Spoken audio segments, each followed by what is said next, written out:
there's a collective group of people that I just want to thank and really express my gratitude towards throughout this whole, process of being hurt and all that. And you know who you are, but most importantly, just want to thank Tyler, Matt, and the whole crew. Did a tremendous job with me, feeling like 110%. And, I'm just so excited to be out there with the guys again, have them in the building, and get rolling again. How do you feel today? How do you feel overall? Overall, I feel 110% because I feel like better than, when I got hurt 8 months ago. And, just really excited to be out here with the guys again and be in the building. What has this been like for you, just the whole mental process of going through the injury and then what you were able to take away and then coming out on the other side of it now? The whole process has been, a unique one. I haven't had an injury like this that sat me down for so long, and I was very grateful for the opportunity that I had to really get a head start on the mental side of the game, our offense, opponents' defensive schemes, and individual aspects of each player. And, just really getting on the same page with KO has been awesome. Last season, seeing how he calls the games and everything like that, as well as, the intricate personality traits of the guys on the team and being able to, feed those that help strengthen the overall group and help strengthen them individually and, be there for them when, some things aren't going their way and you could address it from something you learn off the field and, help get them back to neutral baseline. Yeah. JJ, did you put blinders on, or how did you focus when all the talk about Aaron Rodgers was going on and what's going to go on here? And you're here all winter doing all the workouts, doing everything you should do. How did you personally say how I'm going to handle this? Obviously, respect Aaron Rodgers, one of the greatest quarterbacks to ever play the game. But all I was focusing on was just that day-to-day, task. What I was doing here, what I was doing at home to kind of make myself the best overall player I could be, best overall man. And, those blinders were on just like they've been on my entire career. So, great question. You're going to be under tremendous pressure. I just wonder how you handle that. All that pressure that's coming in now. Moving and all that stuff. Personally, I think the more pressure, the better for me because, that's something I thrive off of. And, they always say the cliche, pressure is a privilege, but that's something that you sign up for when you play in the National Football League, especially at the quarterback position. And, I feel like pressure, all it does is just bring out what's inside of you. And, I feel pretty good about what's inside of me. And, more pressure, the better, honestly. You don't like sitting around, JJ, and obviously you didn't have a choice in this. Did you learn some new methods to being patient or meditation and things that you worked on before? I mean, did you learn some things because, you'd rather be anywhere but sitting in a room by yourself doing nothing? That's a great question, Mike. I feel like the biggest thing I picked up was just a gratitude journal. As simple as that. The little things that go, overlooked and underappreciated when you are healthy and you can walk or, just even the ability to see. And I feel like that's been a great anchor for me every single morning along with my meditation to kind of, put great perspective into my days and, jumpstart my day. Do you think you're ready to start? I know I'm ready to start. I appreciate that question, Kevin, because all the work I put in and just the confidence in my skills and abilities and just being able to do my job and simplify things to, the best of my ability every single day and, just take it one day at a time, one play at a time. And, I have a tremendous coaching staff, a tremendous group of guys around me that I can lean on and they can lean on me.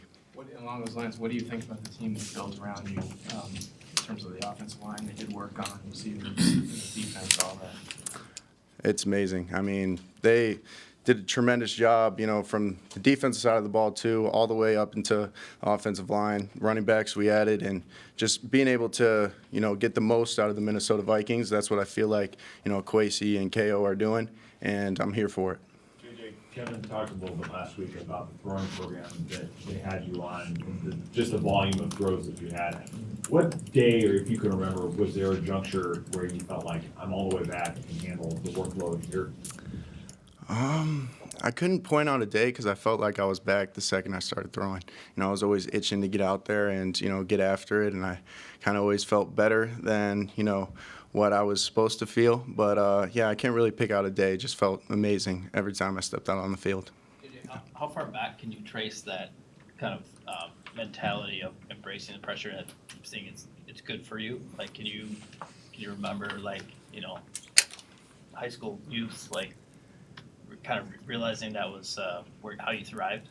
I would say, I came across this quote, people with ADHD, they find calm in the chaos and chaos in the calm. And I've always felt like, ever since I was a kid, just any competitive environment I was in, I felt like I was at home.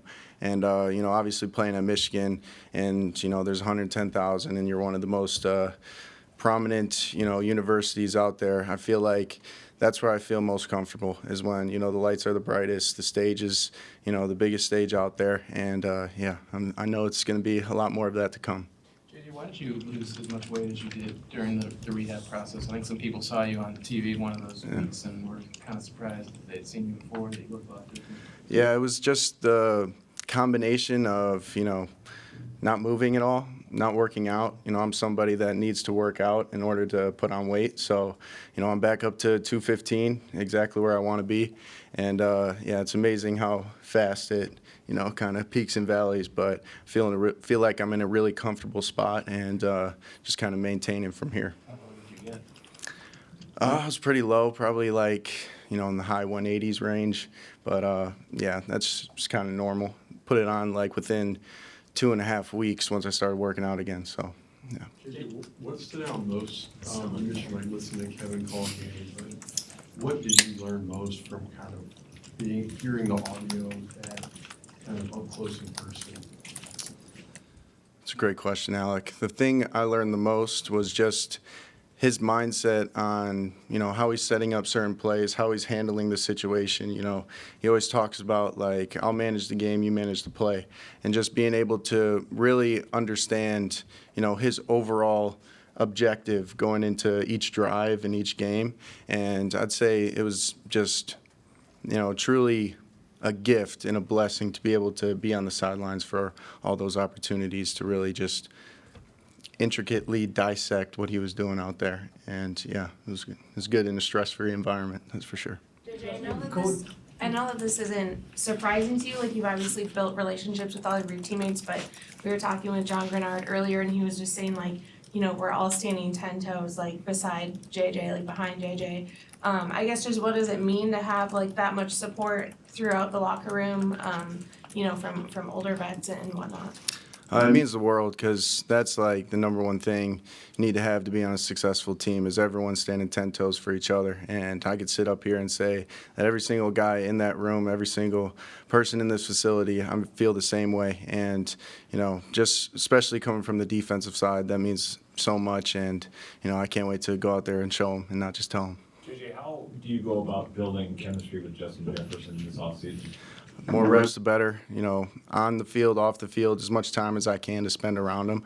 But he's such a phenomenal talent and once-in-a-generation type talent that, it's more just you gotta not adapt your game to him, but you gotta understand, like, it's gonna take reps and reps and reps to feel his routes in and out of the break. But he's just so special, so I just can't wait to get to work with him every single day. Have you guys been able to having those conversations yet before you've been able to get on the field? A little bit here and there, but nothing as of right now in the building, so I'm excited to get him here. You mentioned the gratitude journal. Like, where did you pick that up, and what was the single hardest part about the journey over the last 8 months? I picked up the gratitude journal in college, actually, and I put it down for a couple years, and, I just brought it back up just because of, passing of mine, Greg Harden. He's just a tremendous human being, and, God rest his soul. But it was one of the things that I, felt like benefited me the most in my first injury in college. And, bringing that back up was something I was very grateful to do. And I'd say the most difficult thing was just like being a part of the team, but not like being out there with the guys and strapping them up and, going out to war every single week with them. That was the toughest part, but, hopefully we get to do that a lot more times in the future. JJ, trusting the coach is really important, and you know this, IMG and Jim Harbaugh and now KO. Can you explain, in watching this last year, how that can take the pressure off of you if you truly believe your coach is gonna have the right play dialed up, so you just have to worry about executing, what that means in terms of confidence and calm? Yeah, I mean, when you have someone as world-class as KO is when calling football plays, it gives you all the confidence in the world because you just have to go out there and execute the simple, intricate things that you're required of in that play. And, he's going to do whatever he can to help the team and make sure that he puts out the best play call for that team. And, just knowing that he is who he is and seeing, the work of his body of work on display for this past year, it just gives me all the confidence in the world because he's truly one of a kind when it comes to play How calling. important is that meditation to you?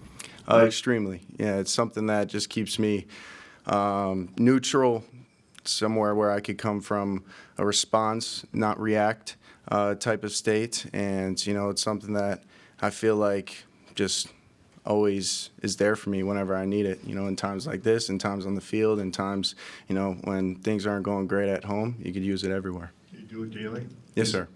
Jay, do you think you need to win the job this spring or in training camp? Do you think you just need to remind them what you can do? Because obviously you had last summer as well in training camp. How will you sort of set your mind in that regard? I got to win it with myself every single day. It's a competition with myself, and obviously it's just putting your best body of work, my best body of work out there. But it comes with looking myself in the mirror every night and did I get better? And if I keep this non-comparative aspect to it and just really focus on being the best versions of myself. That's really where I'm aiming, and that's where I'm trying to go. When you got a veteran team coming off a 14-win season, how do you go about, winning the confidence? I mean, players have talked about having confidence already, but how do you go about making this kind of your team or asserting yourself in a veteran team that's had success and wants to keep going? Just be me. Do everything I can to make sure that I'm the best version of myself come game day and, just put out that body of work that they're going to see on a day-to-day basis and, show up, be consistent, be dependable, be reliable, be a true pro, and the rest will take care of itself. JJ, a lot of veterans, when they're injured, they say they gain perspective by watching the game. I know it's hard for you because, coming in, you thought it was going to be your rookie year. Is there anything perspective-wise watching the game that you learned that you might not have if you were actually playing that has helped you that you're grateful for? I would say the biggest thing that I learned from not playing but watching is just the ebbs and flows of the game. You don't really get caught up in it when you're sitting on the sideline and, the emotional aspect of the game and how, we could really take off and be our best versions of ourselves if we handle those ebbs and flows to the best of our ability. So those kind of like observations from the shadows were, really the most beneficial, especially on game day. Couple more for JJ. How much of the VR stuff did you do or have you wanted to do? I don't know if at all, but if so, what does that entail? So our VR stuff during the year was kind of like watching film, but you saw it through Sam's perspective. So, it helped out a lot at practice when I was able to kind of replay it, hear the play call, say it, and then watch it from his point of view. And, it was just more reps on reps, and mental reps are ultimately one of the greatest things to improve, especially when you're not able to do it physically. So, yeah, there's a lot of those. What did you learn from Sam Darnold and just the way that he handled last year and just about being a winning quarterback in the NFL? Just being a true pro, showing up, being the same guy every single day. It didn't matter if he had 4 touchdowns one week or, had a not so great game the other week. He showed up and he was the same guy every day, and that's the biggest thing I took from him. JJ, what's one thing that you did this past year that you wouldn't have had time for, with all this unexpected downtime recovering? There was a lot of, just kind of defensive coordinator reports, establishing a big, kind of plan of each player going into that week and, making sure that I knew all the ins and outs and all the busy work on the front end when I had the time for it. So next year, I don't have to spend too much time on things that, aren't going to show up in the biggest way, and just really making sure I could be efficient next year with my, prepping and my game plan, studying and all that stuff. JJ, Grant Udinski going to Jacksonville. When you got that news, how did you react to that? Grant's a phenomenal coach. I wish him nothing but the best, and he's going to do good things there. He's going to do really good things. Thanks, everybody. Thanks so much. Great to see you all.